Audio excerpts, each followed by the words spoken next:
Hello everyone and welcome to my channel Teaching Diary. So here there is a video regarding class 12th insurance complete marathon last minute revision video. तो बहुत सारे students मुझे request कर रहे थे कि ma'am class 12th insurance की एक complete revision last minute revision video आप लेकर आइए. So for the all the students who are having insurance in class 12th, these are the very important questions which you can expect in your CBSE board examination, which is going to be held on 2nd March. So let's start.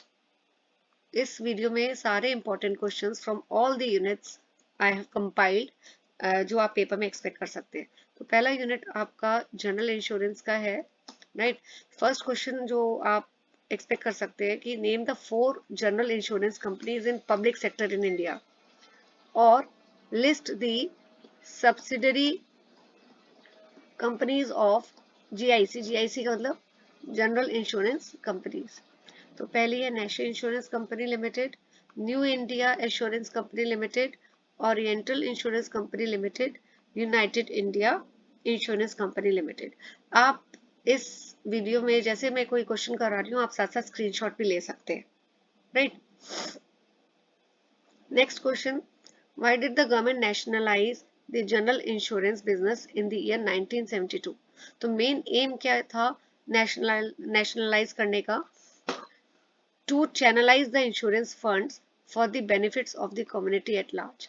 तो जो भी insurance funds थे उनको channelise यानी कि उनको कहीं ऐसी जगह में मूव करना फॉर इन्वेस्टमेंट पर्पस, ताकि जो इकोनॉमी की ग्रोथ और डेवलपमेंट हो सके. नेक्स्ट क्वेश्चन पे आते हैं. सविता रानी एंड चुलबुल, उन्होंने होलसेल ट्रेड में they are doing business readymade garments में. तो उन्होंने अपने गोडाउन को इंश्योर कराया फॉर 5 लाख रुपीज, ठीक है, by this particular company XYZ general insurance company. कुछ दिनों के बाद इंश्योरेंस कराने के बाद गोडाउन में आग लग गई और जो गुड्स थे 3 लाख के वो डिस्ट्रॉय हो गए फायर से. तो उनको कंपनसेशन मिल गया इंश्योरेंस कंपनी से. फिर कंपनसेशन उनको मिल गया. बाद में उन्होंने क्या किया कि जो आधे बर्न गुड्स थे जिनमें आग लग गई थी, डैमेज गुड्स थे, उन्होंने उसको बेच दिया और उनको बेचने के बाद 20,000 रुपए मिले. तो अब ये जो 20,000 मिले हैं तो ये कौन क्लेम करेगा इस अमाउंट को? फर्म करेगी जिसने बेचा है इन गुड्स को या इंश्योरेंस कंपनी करेगी? नेक्स्ट एक और क्वेश्चन है इसमें. पहला ये क्वेश्चन था और दूसरा है कि आपको डॉक्यूमेंट्स बताने हैं जो रिक्वायर्ड है to make a claim in case of loss. कि अगर लॉस होता है तो आपको अगर क्लेम लेना है इंश्योरेंस कंपनी से कौन कौन से डॉक्यूमेंट्स आपको चाहिए होंगे. सो ये जो 20,000 रुपए की कंपनसेशन है, ये जो 20,000 फर्म को मिले हैं डैमेज गुड्स को बेच के, इस पे इंश्योरेंस कंपनी का राइट है. क्यों? क्योंकि इंश्योरेंस कंपनी ने जो है वो ऑलरेडी कंपनसेट कर दिया है फर्म को. तो अगर कोई भी अब बेनिफिट होता है फर्म को तो वो ऑन सेलिंग द गुड्स, तो उस पर फर्म का कोई राइट नहीं है क्योंकि वो कंपनसेशन ऑलरेडी ले चुकी है. तो अब उस अमाउंट 20,000 पे किसका राइट है? इंश्योरेंस कंपनी का. और कौन कौन से डॉक्यूमेंट्स क्लेम के लिए चाहिए होते हैं? Number 1, certified true copy of the policy with schedule and endorsement clause. Second, claim form चाहिए. थर्ड, न्यूज़पेपर रिपोर्ट्स चाहिए. Fourth, photographs. And fifth, past claim experience, right. Next question, some insured का मतलब क्या होता है? सम इंश्योर्ड का मतलब होता है वो amount which is shown against item insured. तो जो अमाउंट की आपने बेसिकली इंश्योरेंस पॉलिसी ली हुई है उसी को बोलते हैं. Next, explain the circumstances under which principle of indemnity is not strictly applicable. अब इंडेमनिटी का मतलब क्या होता है? इंडेमनिटी का मतलब होता है कि अगर कोई लॉस होता है तो इंश्योरेंस कंपनी उस केस में प्रीमियम के बदले में कंपनसेट करती है, ठीक है. तो कौन से ऐसे सर्कमस्टांसेस हैं जहां पे ये compensation principal of indemnity applicable नहीं है? तो लाइफ एंड पर्सनल एक्सीडेंट में, एग्रीड वैल्यू पॉलिसीज, री इनस्टेटमेंट पॉलिसीज. ये कौन सी पॉलिसीज है, क्या है, इसके बारे में भी आगे हम डिटेल में पढ़ेंगे. ये 1 मार्कर आ सकता है, राइट. नेक्स्ट, ऋषभ ने फैक्ट्री इंश्योर कराई है 5 लाख की अगेंस्ट फायर। अब फायर की वजह से उसको लॉस हुआ है 2 लाख का, तो कितना अमाउंट वो अब इंश्योरेंस कंपनी से रिकवर कर सकता है और क्यों, कौन सा प्रिंसिपल यहाँ पे अप्लाई किया? तो देखो, इसमें जो इंश्योरेंस कराई है वो कितने की कराई है? फैक्ट्री की 5 की, और लॉस कितने का हुआ है? 2 लाख का। तो इंश्योरेंस कंपनी से कितना कंपनसेशन मिलेगा? जितने का लॉस हुआ है। ठीक है, तो कौन सा प्रिंसिपल अप्लाई किया गया है? प्रिंसिपल ऑफ इंडेमनिटी, यानी कंपनसेशन कितना मिलेगा? तो कंपनसेशन मिलता है to the actual amount of loss, right? Okay, now Rajkumar ने लोन लिया 2 लाख का बैंक से, और श्वेता ने गारंटी दी है कि अगर राजकुमार पैसा नहीं देता है तो she will pay the loan. तो व्हाट डू यू थिंक, ये क्या इंश्योरेंस का कॉन्ट्रैक्ट है? Explain with the reason, right? तो ये कॉन्ट्रैक्ट ऑफ इंश्योरेंस नहीं है, it is not a contract of insurance, क्योंकि इंश्योरेंस में एक पार्टी जो है वो प्रपोजल ऑफर करती है कॉन्ट्रैक्ट का। There is a contract between two party, party 1 and party 2। तो सपोज पार्टी 1 इंश्योरेंस कंपनी को प्रीमियम देती है, और पार्टी 2 यानी इंश्योरेंस कंपनी बदले में, प्रीमियम के बदले में कंपनसेट करती है अगर लॉस होता है तो। ठीक है, सो कोई भी मिस हैपनिंग होती है तो कंपनसेशन किया जाता है, लेकिन यहाँ पे कोई ऐसा कॉन्ट्रैक्ट नहीं है। नेक्स्ट, आपको डिफरेंस बताना है, 3 पॉइंट्स बताने हैं between life and general insurance. तो लाइफ इंश्योरेंस कहाँ एप्लीकेबल है? To life. और general insurance other than life, बाकी कोई भी फिजिकल थिंग्स उन पे एप्लीकेबल होती है। सेकेंड पॉइंट, लाइफ इंश्योरेंस में आप जो प्रीमियम देते हो वो एनुअली भी दे सकते हो, सेमी एनुअली भी, क्वार्टरली भी, लेकिन जनरल में यू हैव टू पे एनुअली। नंबर 3, लाइफ इंश्योरेंस में एक तरह से आप जब प्रीमियम देते हो तो आप क्या कर रहे हो? सेविंग है ये फ्यूचर के लिए, लेकिन general insurance is only provides you risk cover. Now next question, what is risk? Write 4 significance of general insurance.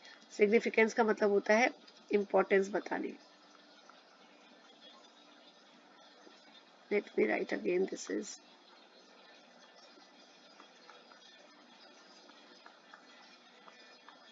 Okay. Risk का क्या मतलब है? Risk is associated with everything that we do और इन्वॉल्व इन। तो कोई भी चीज जो हम करते हैं, हर उस चीज के साथ रिस्क हमेशा रहता है। इंपॉर्टेंस क्या है जनरल इंश्योरेंस की?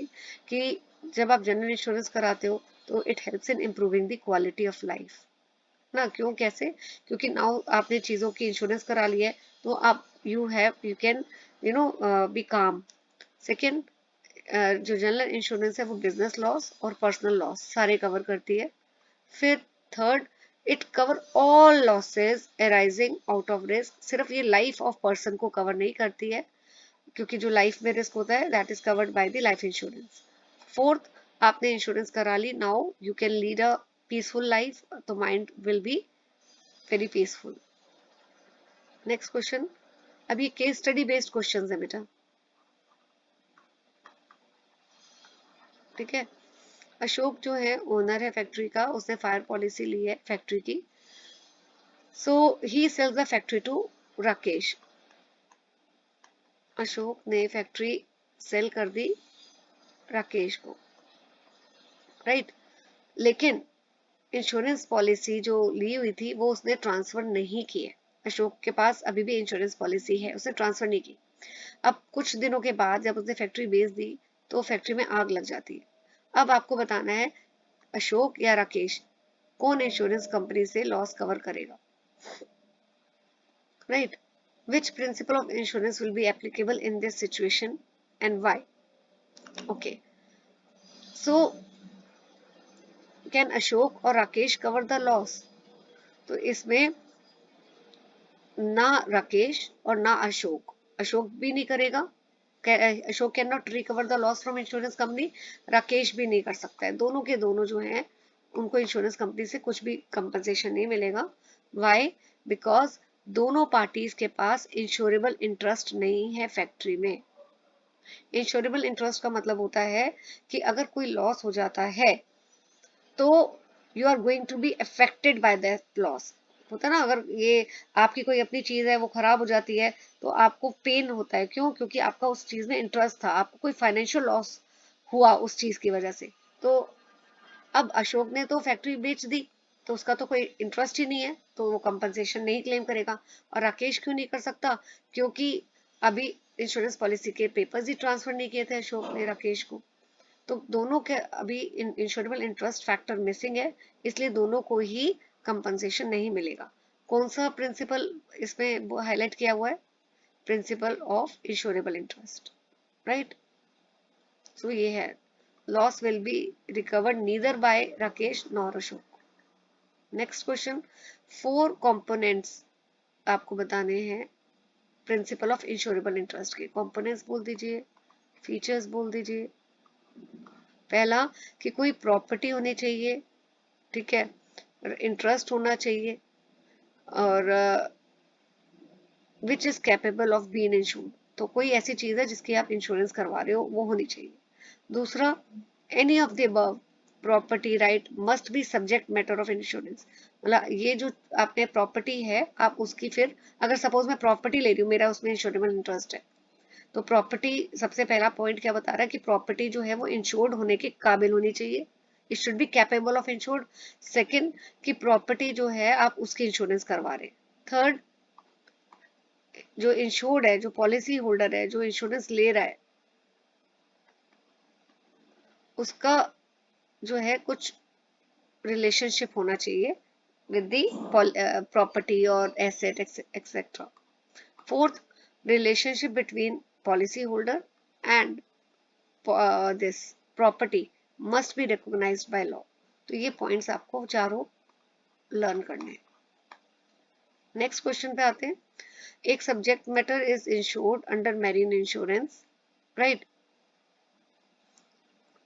10 लाख की इंश्योरेंस ली है, लेकिन ट्रांजिट का मतलब अभी गुड्स जो हैं सी में अभी ऑन द सी हैं, ट्रेवल कर रहे हैं शिप के थ्रू, तो उनके गुड्स जो है वो डैमेज हो गए हैं 3 लाख के। तो अब आपको बताना है कितना अमाउंट कंपनसेशन मिलेगा इंश्योरेंस कंपनी से। 3 लाख मिलेगा, ठीक है। क्योंकि और कौन सा प्रिंसिपल है? प्रिंसिपल मैं हाईलाइट कर देती हूँ, principal of indemnity, that is applicable. और एज पर दिस प्रिंसिपल कि इंश्योरेंस कंपनी उतना ही अमाउंट कंपनसेट करती है जितने का एक्चुअल लॉस हुआ है, उससे ज्यादा नहीं।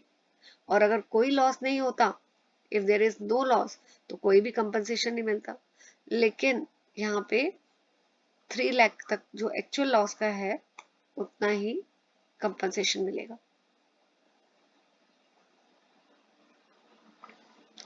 नेक्स्ट, वाई वॉज, अच्छा ये तीनों क्वेश्चन, 2 क्वेश्चन है, इनका आंसर यही है कि insurance regulatory development authority, 1 marker full form आ सकती है। Why it was establish by central government, ठीक है, किस ईयर में गवर्नमेंट ने इसे कॉन्स्टिट्यूट किया था, और आपको फंक्शंस या ऑब्जेक्टिव्स बताने। तो in the year 1999 it was established, right. Objectives क्या थे? ऑब्जेक्टिव ये थे कि जो पॉलिसी होल्डर है उनके इंटरेस्ट को प्रोटेक्ट करना, ठीक है, और इंश्योरेंस इंडस्ट्री की ग्रोथ हो, इसलिए इसको फॉर्मुलेट कॉन्स्टिट्यूट किया गया था।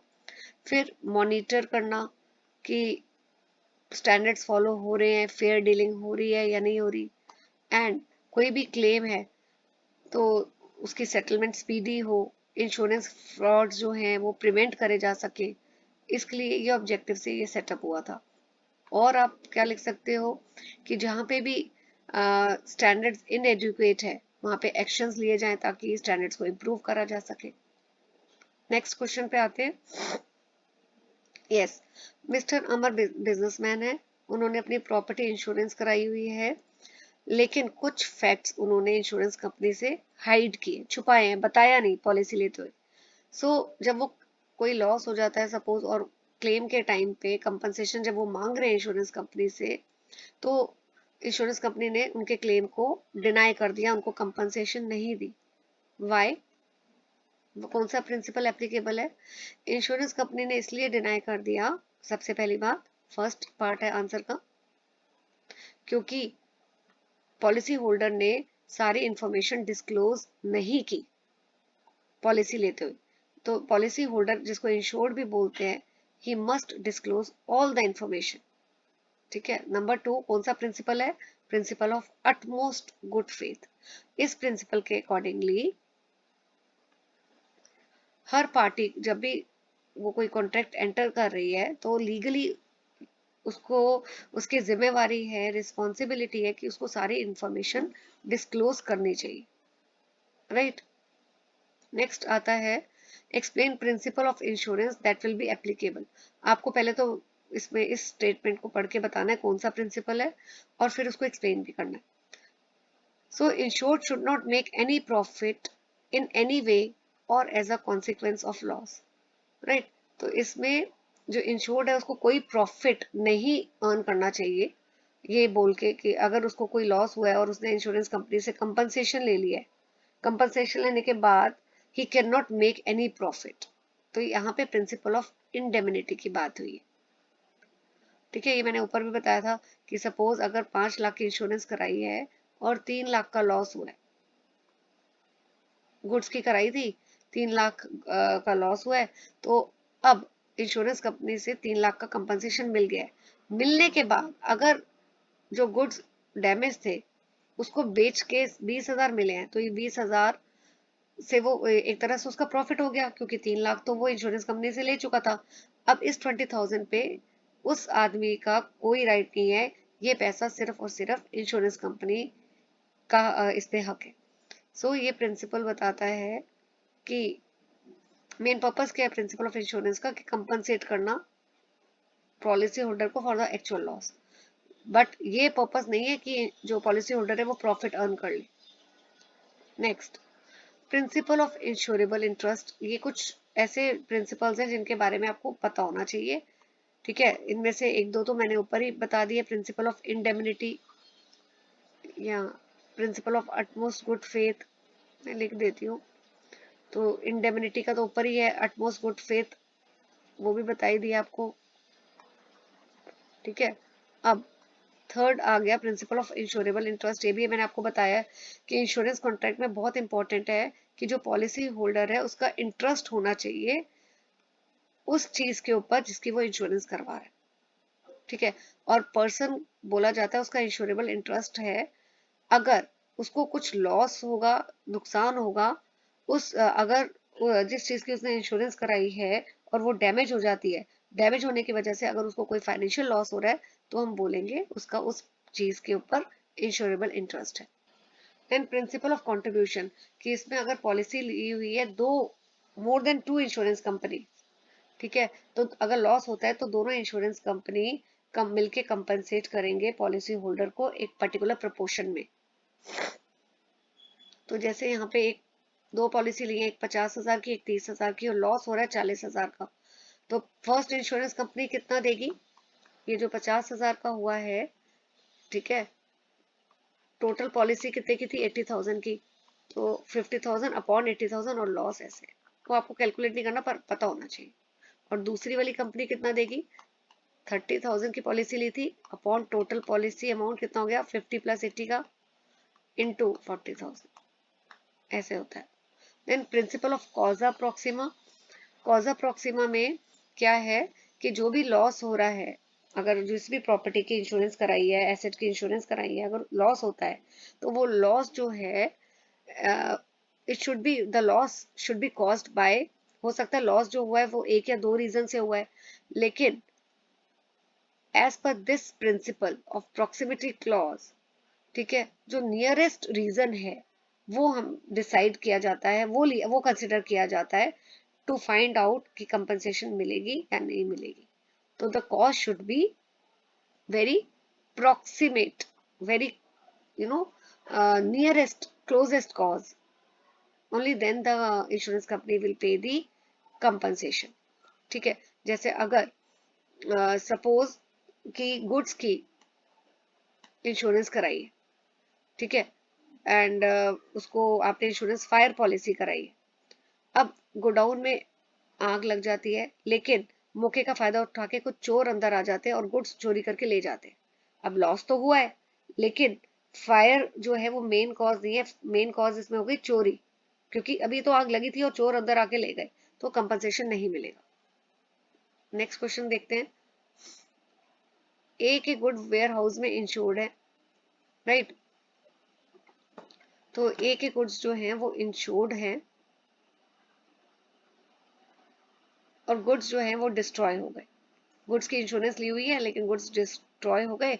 ए को पूरा अमाउंट मिल गया 5 लाख का इंश्योरेंस कंपनी से, ठीक है। अब उसके बाद जब पैसा उसको ए को मिल गया है, उसने क्या किया कि 5 लाख जो है वेयर हाउस कीपर से भी ले लिया। अब इंश्योरेंस कंपनी जो है क्लेम्स द अमाउंट फ्रॉम ए, वो वापस अपना पैसा मांग रही है, लेकिन अब ए नहीं दे रहा है। तो अब बताइए क्या होगा। अब ए जो है वो पूरे 10 लाख नहीं ले सकता। उसने क्या किया है, बहुत चालाकी की है, 5 लाख इंश्योरेंस कंपनी से भी ले लिया, 5,000 वेयर हाउस कीपर से भी ले लिया, तो वो पूरे 10 लाख नहीं ले सकता है, ठीक है, क्योंकि ये डबल रिकवरी हो जाएगी। तो ए को ये पैसा इंश्योरेंस कंपनी को वापस करना पड़ेगा, क्योंकि उसको पहले ही वेयर हाउस कीपर ने जो है कंपनसेट कर दिया था। इंश्योरेंस कंपनी कौन सा प्रिंसिपल फॉलो करेगी, सब्रोगेशन का, और वो 5 लाख रुपए जो है वेयर हाउस कीपर से क्लेम कर लेगी। Then fire insurance, unit 2 it is about fire insurance. Unit 1 we are done with. तो पहले आपको इस फर्स्ट क्वेश्चन क्या है कि you have to explain by giving example what is average clause in a fire insurance policy.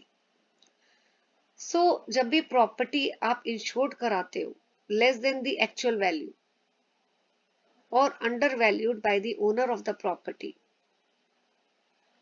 then the loss will be compensated on the basis of average clause. तो जब भी पॉलिसी होल्डर ने policy जब करवा रहा था, property की value कम insurance actual value से कम वैल्यू की इंश्योरेंस करवाई है, तो जब भी अगर प्रॉपर्टी को फ्यूचर में डैमेज होता है, नुकसान होता है, तो कंपनसेशन कितना मिलेगा, on the basis of average clause. तो जैसे देखिए एग्जांपल से समझ आएगा, एक्चुअल वैल्यू थी प्रॉपर्टी की 10 लाख की, लेकिन पॉलिसी होल्डर ने 10 लाख की जगह इंश्योरेंस पॉलिसी ली 8 लाख की, मतलब कि कम की ली, और फायर की वजह से जो नुकसान हुआ, आग लग गई प्रॉपर्टी में, 2 लाख का नुकसान हुआ। तो अब इंश्योरेंस को जो पॉलिसी होल्डर है उसको कितना कंपनसेशन मिलेगा, एवरेज क्लॉज प्रिंसिपल लगाया जाएगा।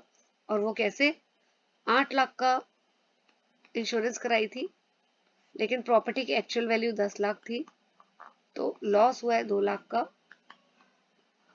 तो उसको कंपनसेशन मिलेगा 2 लाख की जगह सिर्फ 1,60,000 का। This is on the basis of average clause. Then briefly explain the procedure in the event of loss due to fire.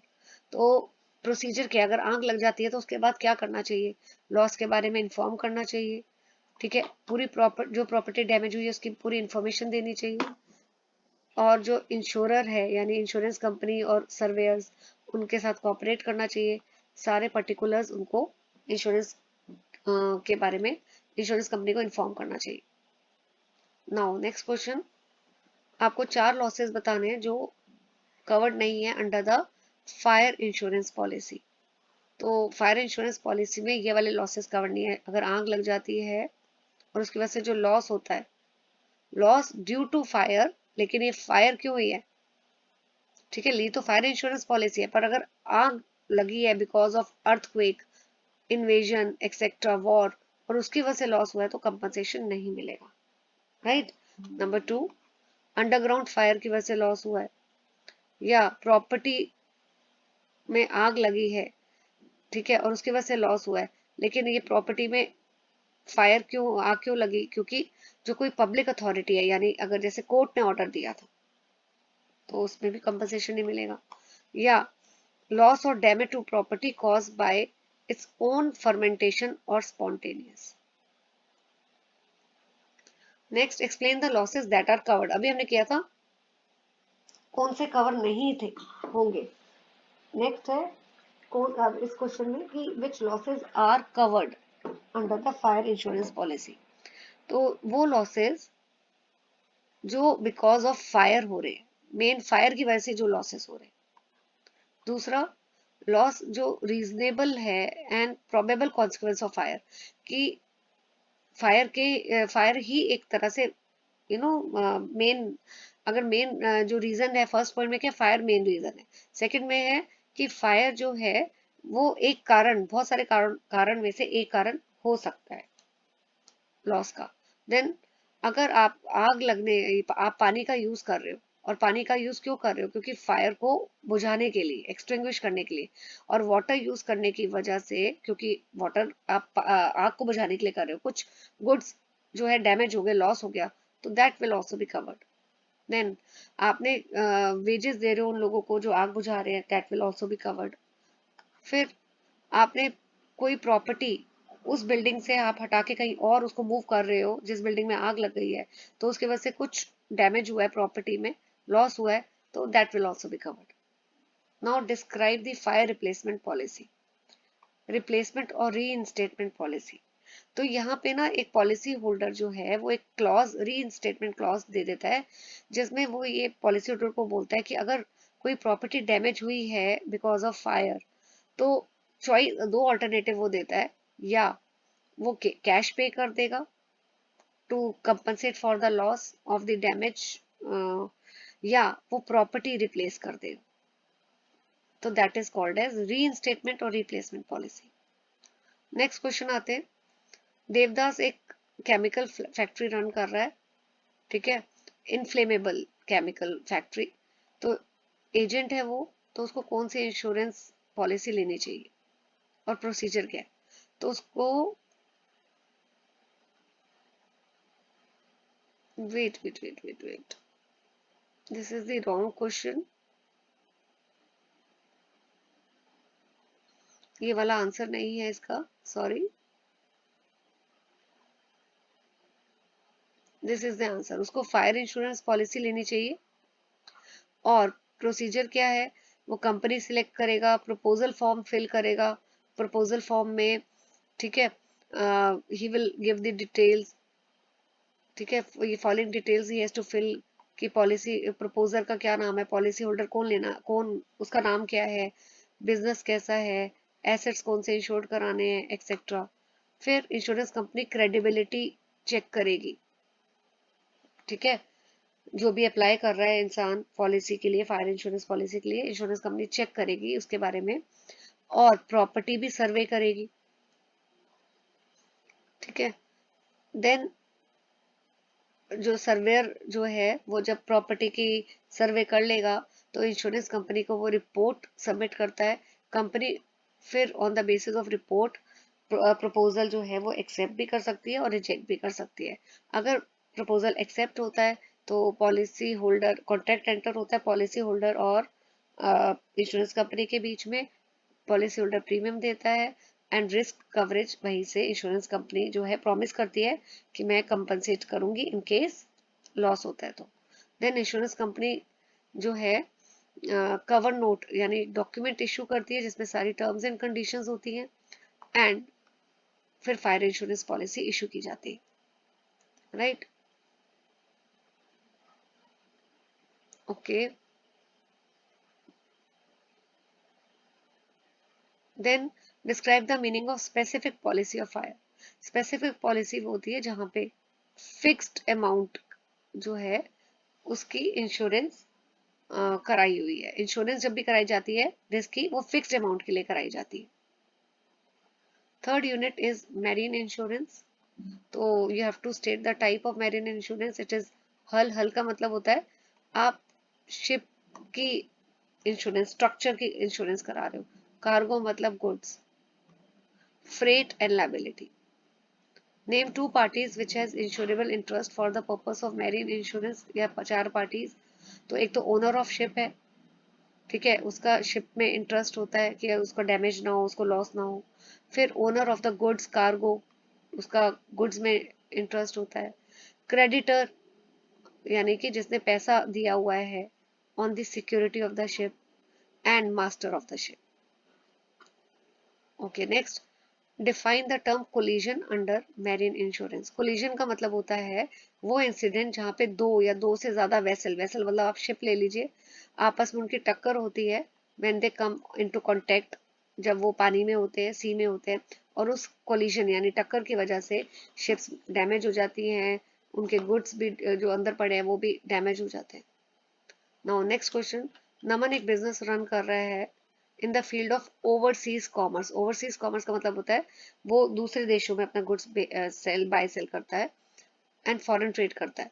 तो उसको पॉलिसी लेनी है, कौन सी पॉलिसी लेनी है, चाहिए उसे मैरीन इंश्योरेंस पॉलिसी, क्योंकि मैरीन इंश्योरेंस पॉलिसी बहुत इंपॉर्टेंट रोल प्ले करती है in the field of foreign trade, right.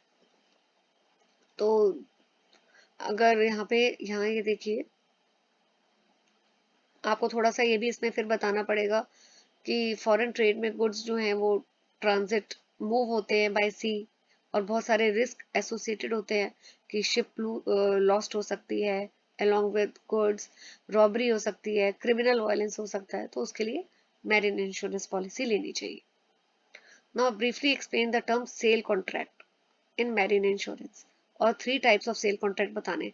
Cell contract का मतलब होता है कि इसमें दो पार्टीज होती हैं, सेलर और बायर, और अदर पार्टीज भी होती हैं जैसे कैरियर, बैंक, क्लियरिंग एजेंट, ठीक है।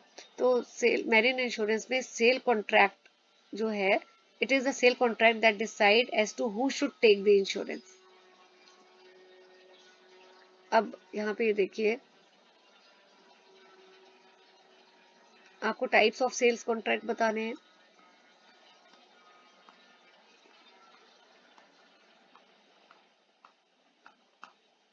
फ्री ऑन बोर्ड, ठीक है, free on board contract.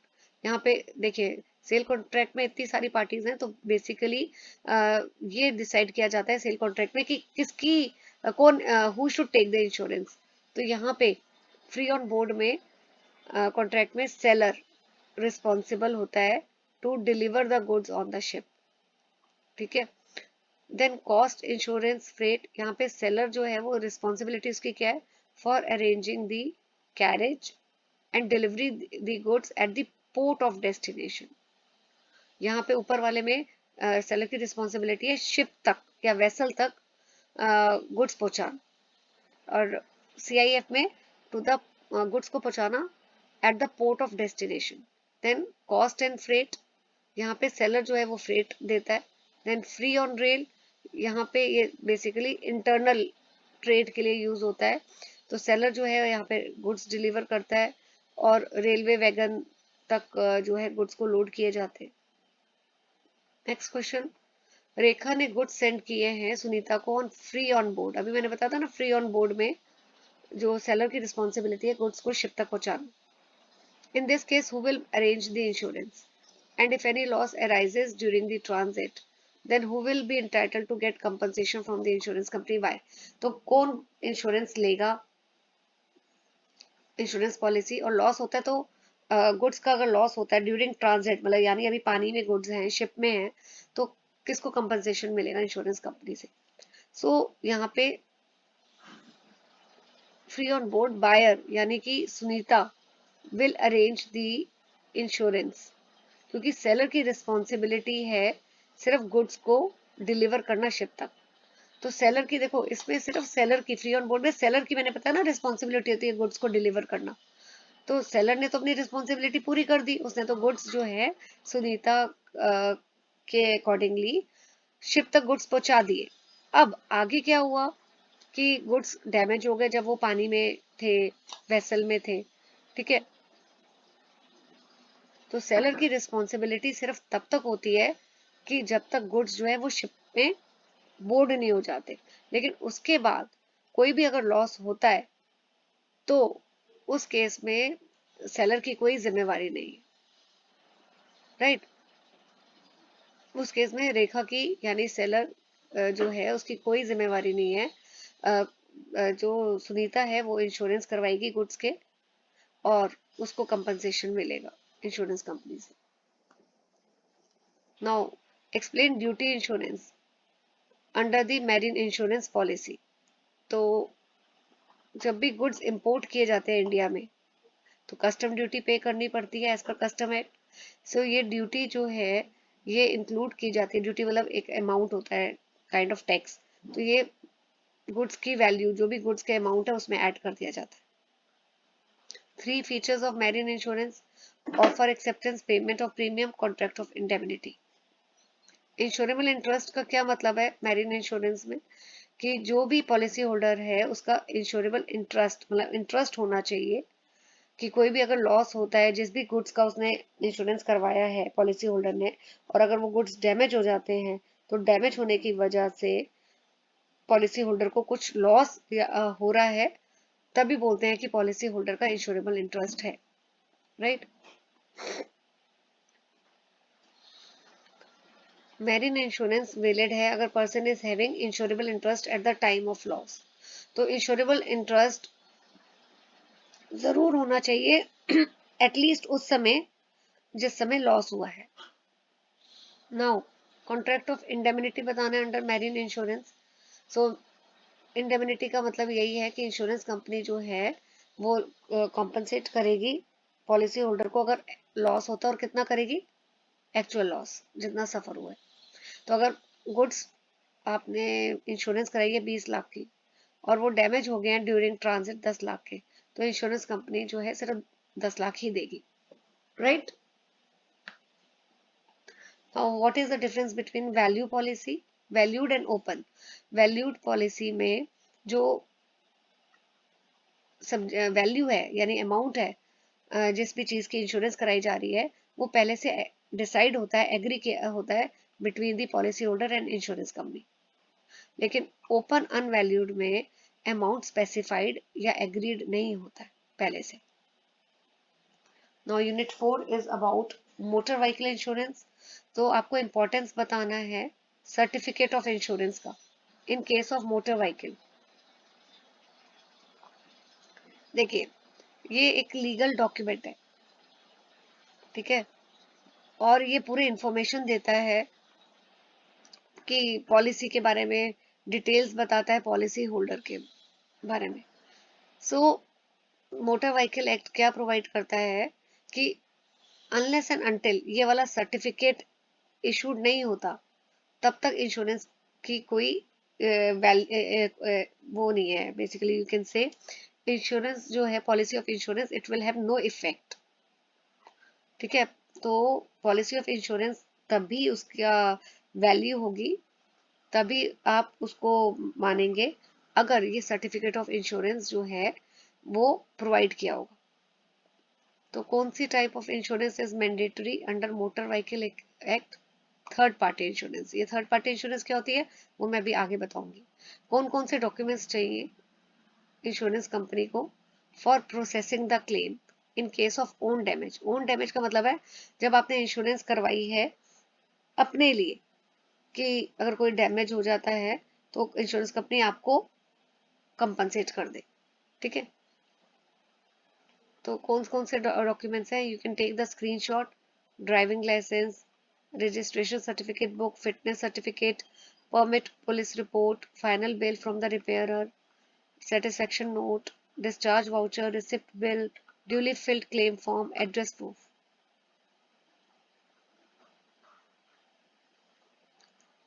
List two zones for commercial vehicles.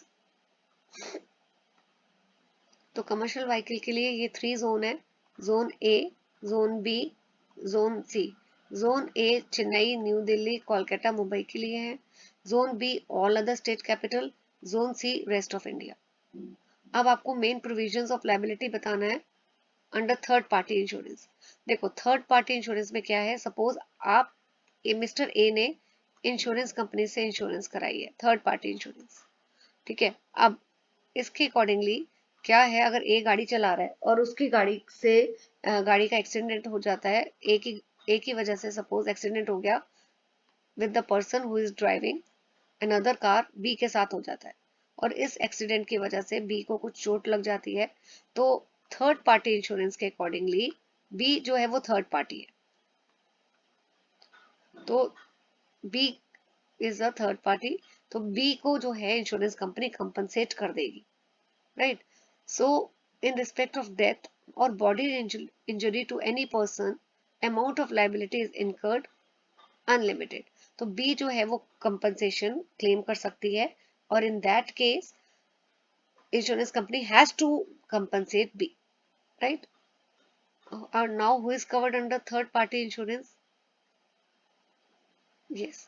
तो कोई भी इंसान, ठीक है, जिसको चोट लगी है या उसकी प्रॉपर्टी डैमेज हुई है थर्ड पर्सन की, और अगर डेथ हो गई है या इंजरी हुई है, ठीक है, थर्ड पर्सन की, because of vehicle in the public place, गाड़ी की एक्सीडेंट हुआ है उसकी वजह से थर्ड पार्टी, मतलब जिस पार्टी ने इंश्योरेंस नहीं कराई, इंश्योरेंस कराई है किसी और ने, किसने कराई थी, ए ने, अब बी है वो थर्ड पार्टी है, और एक्सीडेंट की वजह से बी की अगर चोट लगी है या डेथ हुई है या कार डैमेज हो गई है, तो third party can also claim and can be compensated by the insurance company.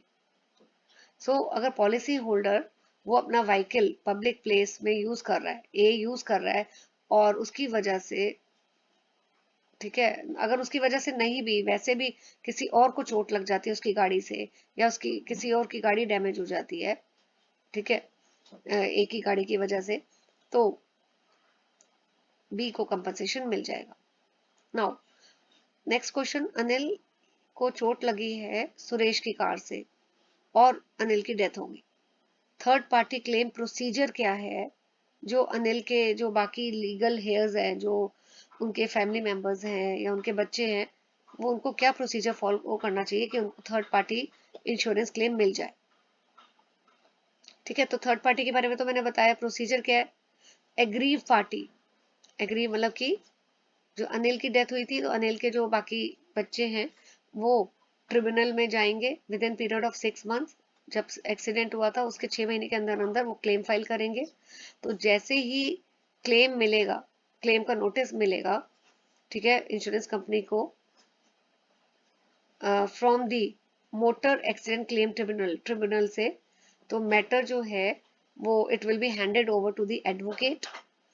Full information जो है एक्सीडेंट के बारे में विल बी ऑब्टेन्ड, ठीक है, और डॉक्यूमेंट्स भी कलेक्ट किए जाएंगे, रिटर्न स्टेटमेंट फाइल की जाएगी, ठीक है, बाय द एडवोकेट। तो ये प्रोसीजर होता है, बट इंपॉर्टेंट चीज है कि 6 महीने के अंदर अंदर केस जो है वो क्लेम फाइल करना। Under which act state government been empower to set up motor accident claim tribunal. Third party claim के लिए मैंने आपको बताया है कि इस ट्रिब्यूनल MACT, इस ट्रिब्यूनल पे क्लेम फाइल करना होता है। तो ये किसने इसको सेटअप किया है, इस ट्रिब्यूनल को, सेक्शन 165 और ऑफ मोटर व्हीकल एक्ट 1988, इसने स्टेट गवर्नमेंट को पावर दी है टू सेटअप दी ट्रिब्यूनल। ठीक है, कौन सा एक्ट है, motor vehicle act 1988। Explain the principle of no fault liability. तो नो फॉल्ट लाइबिलिटी का मतलब है कि it provides for the liability of the owner to pay compensation। तो इसका मतलब क्या है इस नो फॉल्ट लाइबिलिटी का, कि अगर ओनर जो है, जो गाड़ी चला रहा है, अगर उसकी कोई लाइबिलिटी भी नहीं है, ठीक है, सॉरी, अगर उसका कोई फॉल्ट भी नहीं है, उसकी कोई गलती भी नहीं है, तो as per no fault liability principal उसको जो है कंपनसेशन देना पड़ेगा। आई एम रिपीटिंग, अगर जो गाड़ी का ओनर है, अगर उसकी कोई गलती नहीं भी है, फॉल्ट नहीं भी है, तो भी इस प्रिंसिपल के अकॉर्डिंगली नो फॉल्ट नहीं है, कोई फॉल्ट नहीं है, तो भी उसको कंपनसेशन देना पड़ेगा। और कितना अमाउंट देना पड़ता है कंपनसेशन का on the principle of no fault. So अगर डेथ हो जाती है तो 50,000 का कंपनसेशन है, और अगर परमानेंटली कोई भी पर्सन डिसेबल हो जाता है as a result of the accident, death के केस में उसको कितना देना पड़ेगा, 50,000। और अगर एक्सीडेंट की वजह से जो गाड़ी वो चला रहा था उसकी वजह से एक्सीडेंट हुआ और एक्सीडेंट की वजह से दूसरा आदमी परमानेंटली डिसेबल हो जाता है, काम करने के लायक नहीं रहता, तो उसको 25,000 कंपनसेशन देना पड़ेगा, right. So no fault liability का मतलब है कि उसको जो इंजर्ड पर्सन है उसको अपना कोई प्रूफ नहीं देना है नेग्लिजेंस का, लाइबिलिटी ऑटोमेटिक है और उसको कंपनसेशन मिल जाएगा, राइट।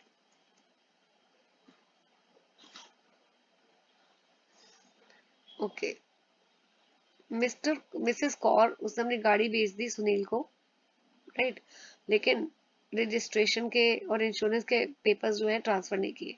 अब कार में आग लग जाती है तो मिसेस कौर जो है वो इंश्योरेंस क्लेम कर रही है, तो बताइए कि क्या स्टेटस रहेगा। तो अब मिसेस कौर ने अपनी गाड़ी सुनील को बेच दी है लेकिन पेपर्स ट्रांसफर नहीं किए, ठीक है। सो नाउ शी एजेंसी मतलब इंश्योरेंस कंपनी जो है वो लायबल नहीं है कि कार के डैमेजेस वो पे करे, राइट, क्योंकि दोनों को नहीं देगी, ना मिसेस कौर को ना सुनील को। क्यों? क्योंकि उसका कोई इंश्योरेबल इंटरेस्ट नहीं है मिसेस कौर का, उसने कार सेल कर दिया, और सुनील को भी नहीं मिलेगा क्योंकि सुनील ने जो है अभी पेपर्स उसको ट्रांसफर ही नहीं हुए थे, राइट। नाउ ये क्वेश्चन जो ऊपर था ये रिपीट वाला था। Now mister Avinash is running a business all over India. He lives in Barmula area of Jammu Kashmir. He has a car for business purpose. उसने अपनी कार की इंश्योरेंस कराई है with new India India insurance company, right. Apart from third party insurance which insurance would you suggest? तो उसका business है और उसने अपनी बिजनेस पर्पस के लिए कार की इंश्योरेंस भी कराई है, थर्ड पार्टी इंश्योरेंस कराई है, आपको सजेस्ट करना है उसको इसके सिवा और कौन सी इंश्योरेंस करवानी चाहिए इस कवर करने के लिए, और what is the procedure of obtaining the policy. तो he should go for the comprehensive motor policy, right, क्योंकि कॉम्प्रिहेंसिव मल्टीपल पॉलिसी जो है मोटर पॉलिसी, ये मल्टीपल रिस्क कवर करती है like fire explosion etcetera. Procedure क्या है? आपको पॉलिसी सिलेक्ट करनी है, आपको एड ऑन यानी बेनिफिट्स जो है वो सिलेक्ट करने हैं, देन आपको एक रेप्यूटेड इंश्योरेंस कंपनी पिक करनी है, पॉलिसी पिक करनी है, पॉलिसी डॉक्यूमेंट्स और चेक करने हैं, बेसिक इन्फॉर्मेशन प्रोवाइड करनी है, पेमेंट करनी है, and you have to take the copy of the policy documents, right. Now name the police certificate that is essential to be submitted to the insurance company before a total loss following theft is settled by the insurance।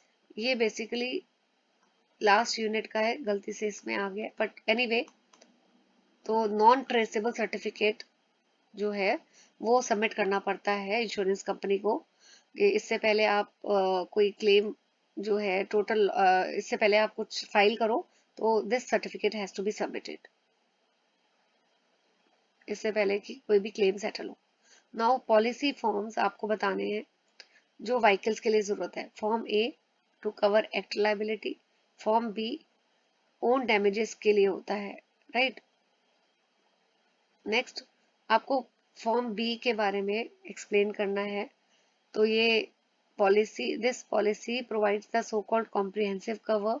इसमें आपको जो है section 1 deals with loss और damage own damages, form B में ये सारा cover होता है। इसमें कौन कौन से रिस्क कवर होते हैं?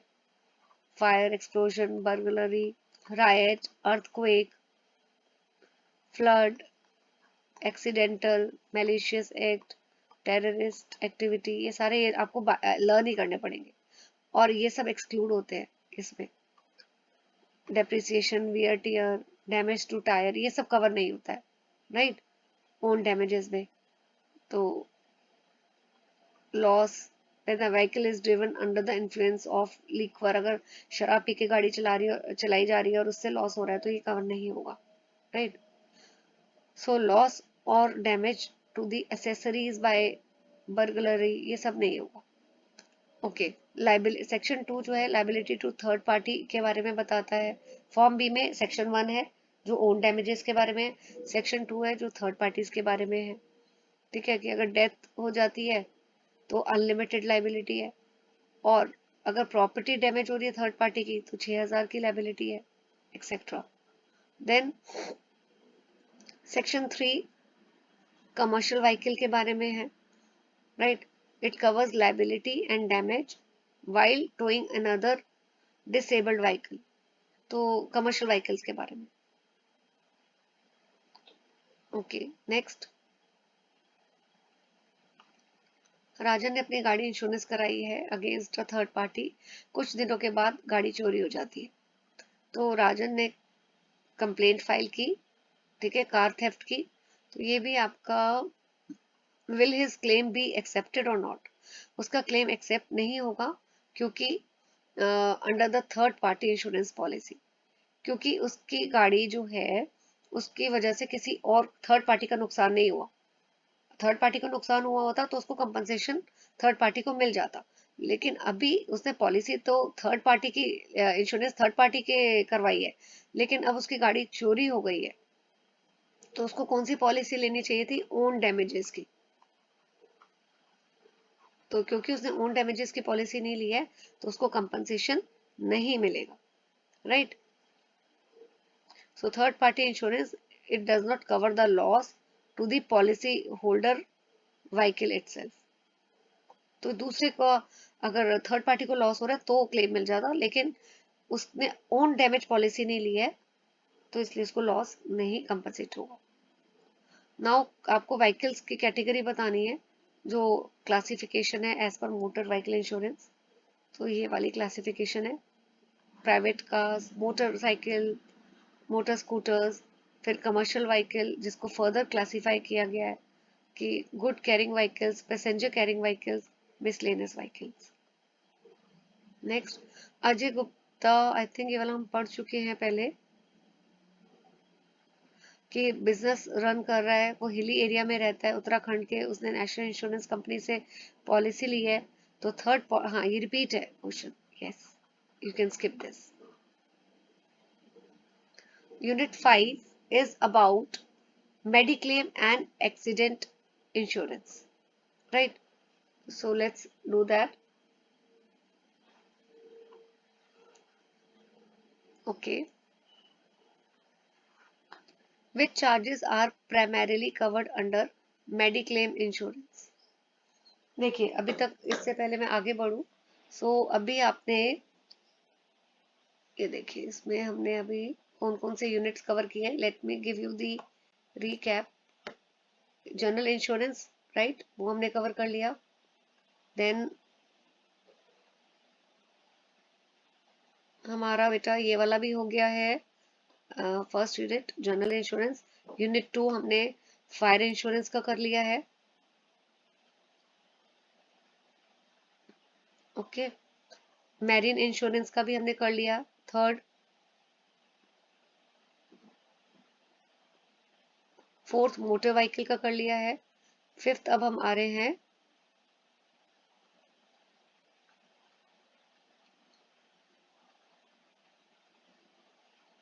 Yes mediclaim.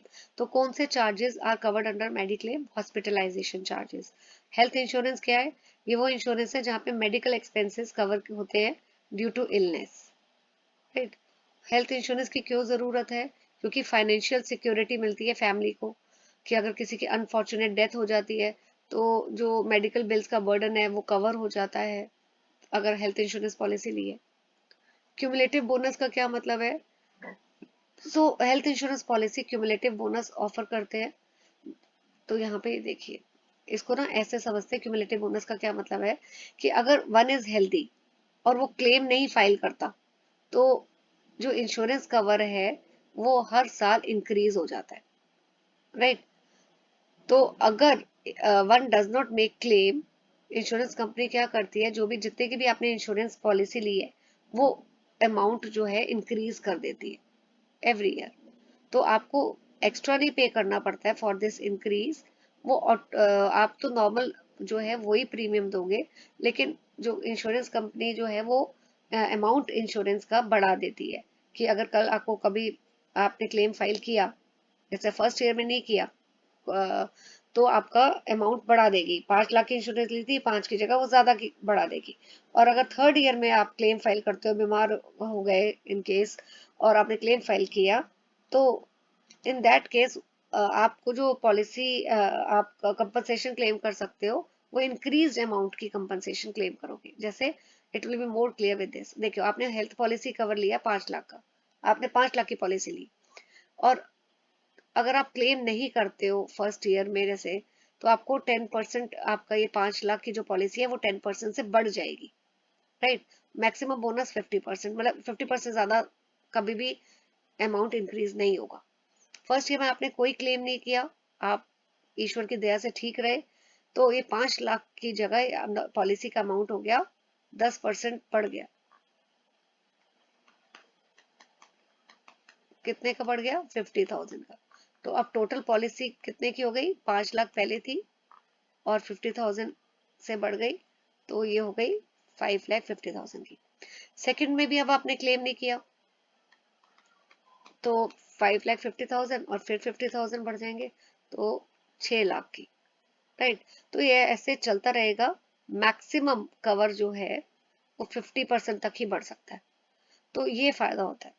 और अगर क्लेम आप करते हो, तो उस केस में क्या होता है, बोनस जो है वो कम हो जाता है। तो अब एक बार हम पढ़ते हैं कि क्यूमुलेटिव बोनस का मतलब क्या है, कि एवरी क्लेम फ्री ईयर, यानी वो ईयर जब आप क्लेम नहीं कर रहे हो, ठीक है, आपने पॉलिसी ली है लेकिन आपको क्लेम करने की जरूरत ही नहीं पड़ी क्योंकि हेल्थ सही थी, तो जो सम आपने इंश्योर्ड किया था वो इंक्रीज हो जाता है by a certain percentage, right. Now explain the losses which are not covered under personal accident policy. तो रमेश कुमार ने एक्सीडेंट पॉलिसी ली है, पर्सनल एक्सीडेंट पॉलिसी। वो ड्राइवर है, पॉलिसी लेने के बाद उसकी डेथ हो जाती है ड्यू टू इलनेस, तो उसके जो नॉमिनी हैं रमेश के, वो इंश्योरेंस कंपनी से पैसा मांगते हैं, कंपनसेट करो। क्लेम अमाउंट मिलेगा नॉमिनी को या नहीं। तो पर्सनल एक्सीडेंट पॉलिसी जो है ये क्यों बनी है, क्यों डिजाइन की है, ताकि कंपनसेशन मिल जाए पॉलिसी होल्डर को जिसको कोई भी चोट लगी है एक्सीडेंट की वजह से, ठीक है, राइट। या अगर उसकी डेथ हो जाती है तो उसके नॉमिनी को एक्सीडेंट की वजह से डेथ होती है। देखो, अगर उसको कोई इंजरी हुई है या डेथ हुई है ड्यू टू एक्सीडेंट, तब कंपनसेशन मिलेगा। अब इस केस में उसकी डेथ हुई है पॉलिसी लेने के बाद बीमारी की वजह से, तो बीमारी या डिजीज की वजह से कंपनसेशन नहीं मिलेगा। What are the features of health insurance?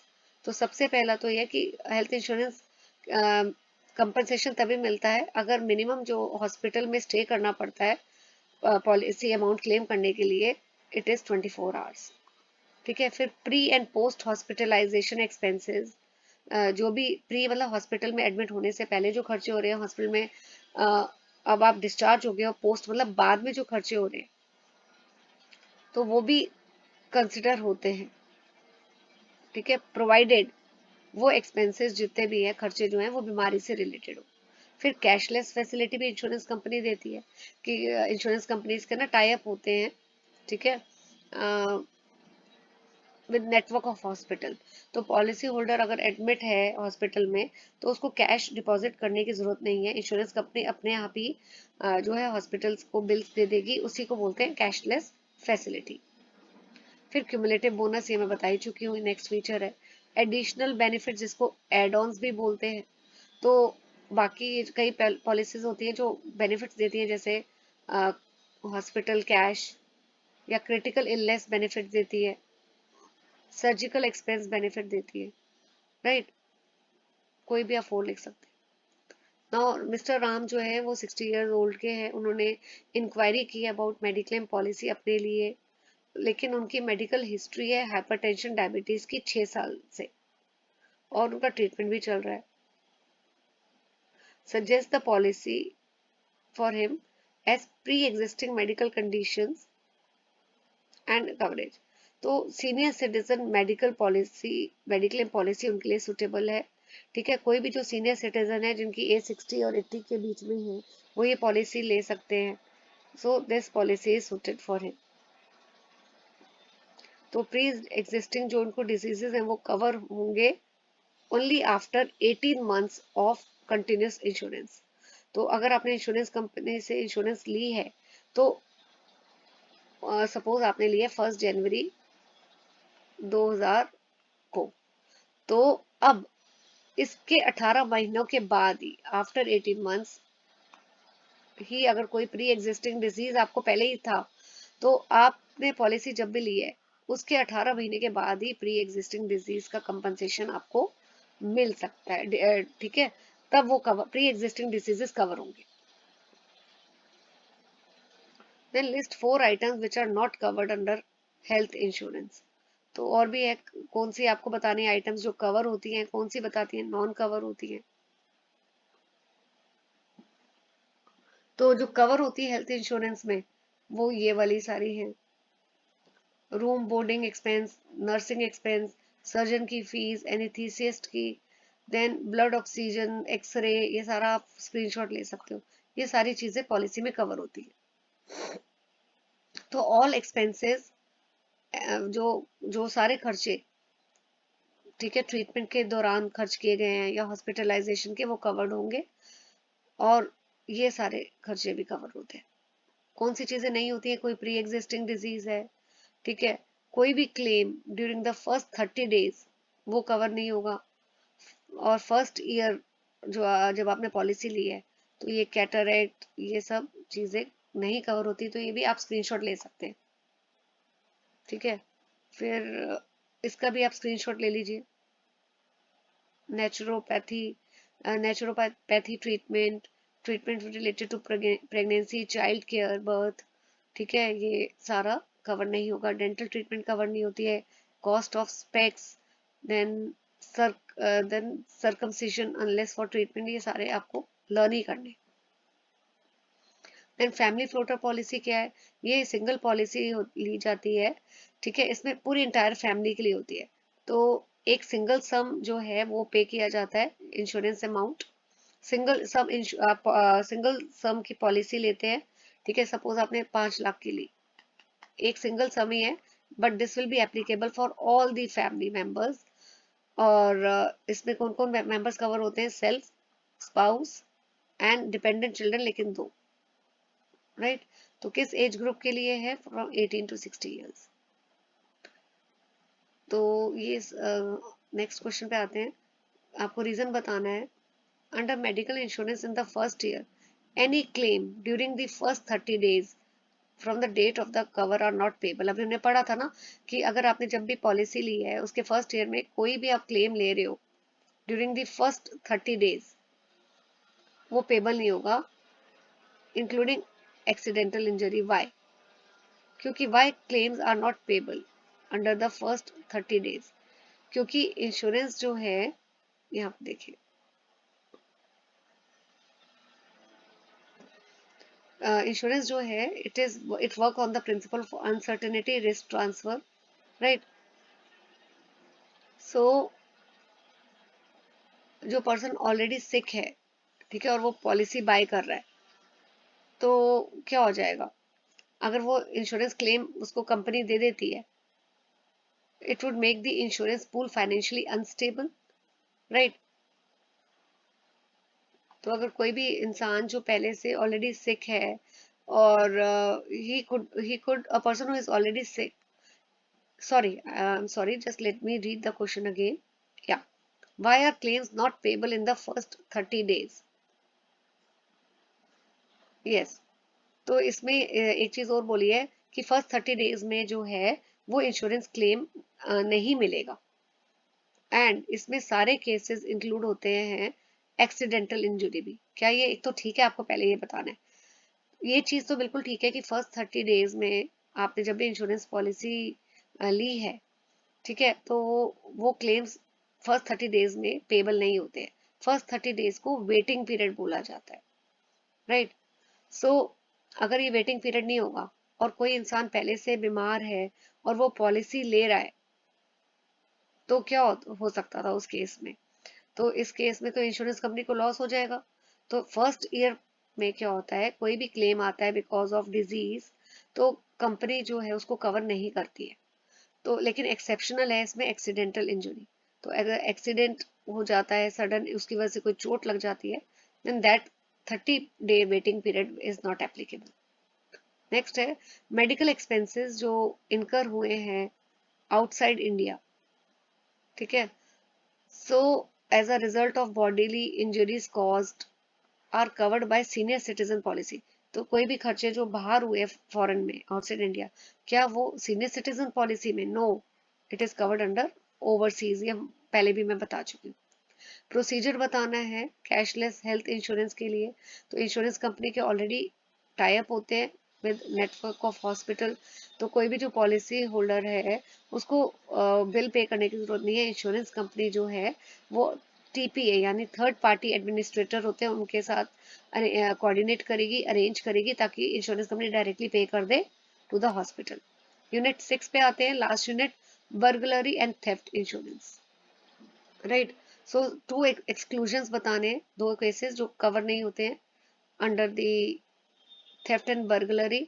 अगर कोई भी लॉस डैमेज हो रहा है because of wear and tear, loss damage हो रहा है बिकॉज ऑफ स्पिलेज, पिल्फरेज, तो उसकी वजह से ये कवर नहीं होंगे। देन नेक्स्ट क्वेश्चन, पंकज ने इंश्योर्ड कराया है अपनी प्रॉपर्टी को अगेंस्ट रिस्क ऑफ बर्गलरी, ठीक है, और कुछ उसके बाद चेंजेस कर दिए हैं अपने प्रेमिसेस में, और उस चेंजेस की वजह से अब प्रॉपर्टी में चोरी के अंदर किसी भी स्ट्रेंजर के घुसने के चांसेस बढ़ गए, ऐसे चेंजेस कराए। तो अगर कोई बर्गलरी होती है तो क्या पॉलिसी से कंपनसेशन मिलेगा? ठीक है, तो पंकज ने जो है पॉलिसी में प्रेफरेंसेस में चेंजेस कराए हैं पॉलिसी लेने के बाद, ठीक है। तो पॉलिसी लेने के बाद उसको चेंजेस वो नहीं कर सकता है बिना परमिशन के इंश्योरेंस कंपनी के। तो अगर वो चेंजेस करा रहा है बिना परमिशन के तो उसको कंपनसेशन नहीं मिलेगा। प्रोसीजर क्या है क्लेम का अंडर थेफ्ट और बर्गलरी पॉलिसी, कि उसको इंश्योर करना है कि पॉलिसी जो है it is in force at the time of theft, और जो प्रॉपर्टी है वो कवर होनी चाहिए पॉलिसी के अंडर। नंबर 2, जो इंफॉर्मेशन है चोरी की या बर्गलरी की पुलिस को देनी चाहिए। सारे डॉक्यूमेंट्स जो हैं वो it should be furnished to the insurance company. Now, burglary and theft insurance provide for indemnity against loss of which assets? Personal and business assets में अगर कोई loss होता है तो वो compensation उसकी मिल जाती है if it is covered under the burglary and theft insurance policy. What is meant by intrinsic value? Intrinsic को रीइंस्टेटमेंट रिप्लेसमेंट वैल्यू भी बोलते हैं। जैसे आप ये देखिए, अगर कोई नई मशीन है उसकी कॉस्ट 1 लाख है और ओल्ड मशीन 5 साल पहले जो है old machine was 5 years old, ठीक है, अब उसकी वैल्यू इतनी हो गई है कम। इंट्रिंसिक का मतलब आप ये देखिए कि रीइंस्टेटमेंट वैल्यू ऑफ द प्रॉपर्टी, कि नई मशीन जो है उसकी कॉस्ट आज 1 लाख है और old machine was 5 years old, depreciation 30,000, तो उसकी कॉस्ट कितनी होगी, रिप्लेसमेंट वैल्यू कितनी होगी उस प्रॉपर्टी की। तो ये जो मशीन की कॉस्ट थी उसमें से जो उसकी वैल्यू कम हो गई है 30,000, तो ये जो न्यू वैल्यू आ गई है इसको बोलते हैं इंट्रिंसिक वैल्यू। इंट्रिंसिक वैल्यू आप ऐसे कर सकते हो, माइनस डेप्रिसिएशन, जो भी रिप्लेसमेंट वैल्यू है प्रॉपर्टी की माइनस डेप्रिसिएशन, राइट। तो जो भी वैल्यू है प्रॉपर्टी की, जो भी वैल्यू थी जैसे 1 लाख, उसमें से आपने डेप्रिसिएशन माइनस कर दिया तो उसको बोलते हैं। अब in the overseas medical policy premium is payable in which currency? Indian rupee. अब आपको थेफ्ट और बर्गलरी में को डिफाइन करना है। थेफ्ट का मतलब होता है अगर आप अनलॉफुली इलीगली किसी की प्रॉपर्टी लेते हो, जैसे आपने, लेकिन बर्गलरी एक थेफ्ट ही पार्ट है थेफ्ट का, लेकिन यहाँ किसी की प्रीमिसेस में फोर्सफुली एंटर कर रहे हो। नाउ कौन से लॉसेस कवर होते हैं under burglary and theft insurance, ये रिपीट है। No, this we have not done, I think so, let me do this. कि अगर कोई भी लॉस डैमेज हो रहा है इंश्योर्ड प्रॉपर्टी को ड्यू टू बर्गलरी, ठीक है, हाउस ब्रेकर के आए और प्रॉपर्टी को डैमेज हो रहा है, या प्रेमिसेस को डैमेज हो रहा है ड्यू टू दी बर्गलर, ठीक है, उन्होंने अटेम्प्ट किया था, अंदर घुसने की कोशिश की थी, उसकी वजह से कुछ डैमेज हो गया है, तो पुलिस पॉलिसी जो है ये एक्सटेंड कर सकते हो to cover such risk also. 3 general insurance general conditions बतानी है under burglary and theft insurance. तो notice and alteration to the policy, तो कोई भी नोटिस आपको कंपनी को देना है, ठीक है, कोई भी नोटिस जो है it should be given to the company in writing, right. कोई भी पॉलिसी में कोई चेंजेस हो रहे हैं,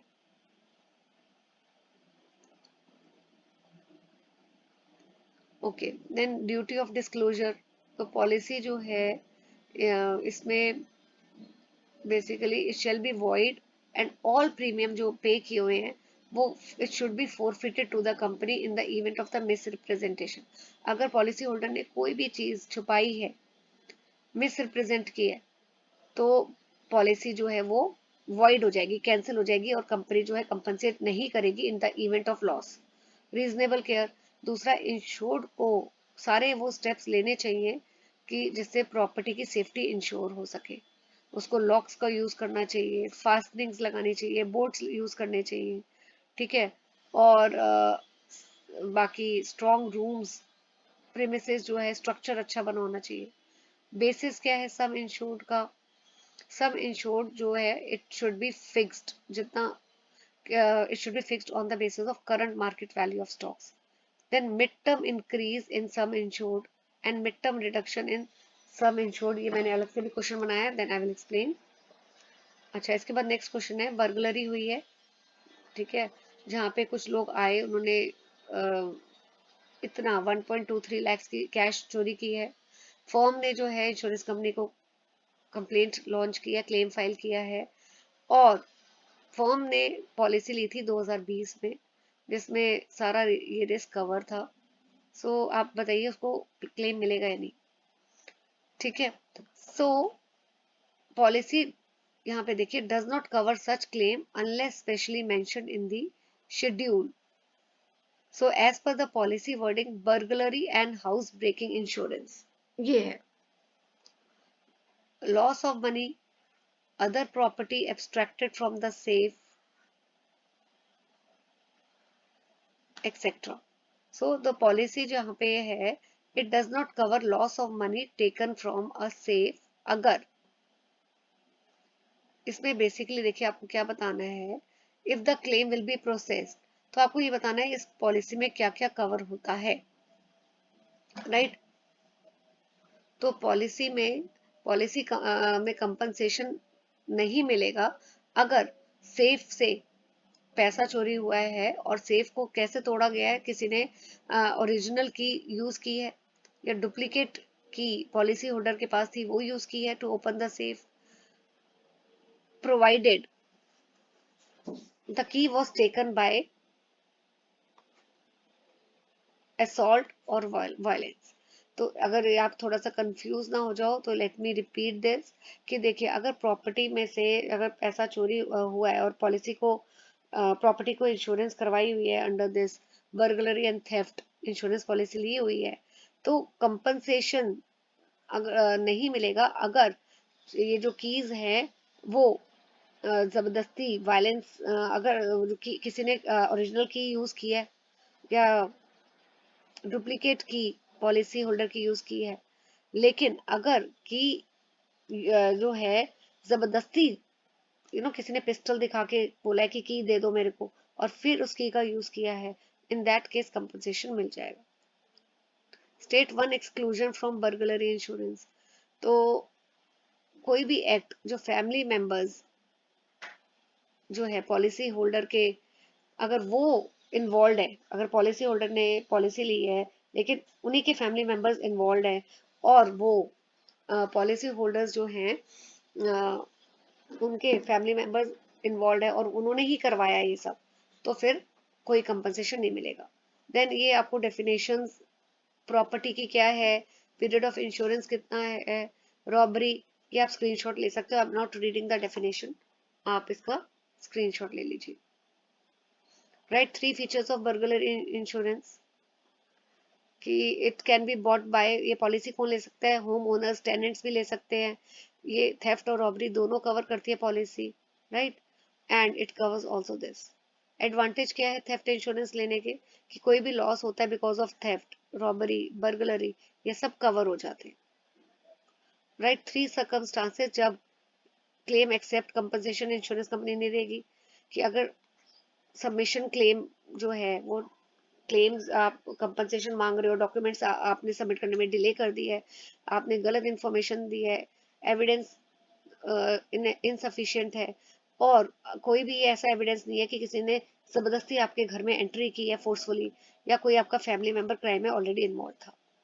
4 assets which are covered under burglary and theft insurance, तो बिजनेस एंड पर्सनल एसेट दोनों कवर होंगे। बिजनेस एसेट्स में ये सारा कवर होगा, प्रॉपर्टी एंड स्टॉक्स, गुड्स यानी। फर्दर और किस चीज़ों में आप ये पॉलिसी एक्सटेंड होती है, cash, valuable securities etcetera. Policy extension का मतलब क्या है, पॉलिसी एक्सटेंशन का मतलब है कि एडिशनल जो है, एडिंग एडिशनल कवरेज और extending the term of the policy, policy को एक्सटेंड कर दिया आपने। 2 फैक्टर्स बताने हैं जिससे प्रीमियम जो आप देते हो इंश्योरेंस कंपनी को वो कम हो जाएगा under burglary and theft insurance. अगर आप सिक्योरिटी जो है वो इम्प्रूव कर रहे हो, अलार्म यूज कर रहे हो, कैमराज यूज कर रहे हो, प्रॉपर्टी का स्ट्रक्चर स्ट्रेंथन बना रहे हो कि कोई फोर्सफुली एंटर ना कर सके। Now explain mid term increase in the some insured and mid term reduction in some insured. तो इंक्रीज इन सम इंश्योर्ड का मतलब क्या है, कि जब सम इंश्योर्ड जो आपने कराया हुआ है वो during the policy period increase हो जाए, ठीक है, तो उस केस में एडिशनल प्रीमियम देना पड़ता है। और डिक्रीज में यहाँ पे जो प्रीमियम का अमाउंट है वो डिक्रीज हो जाता है। So with this our revision is over. This is a marathon video. I think it is going to help you in excelling your board examination. Please hype this video. I have done a lot of effort to compile the very important questions which are going to be expected in your board examination. Hit the like button, share the content with your friends, and do subscribe to my channel. Thank you. Thank you.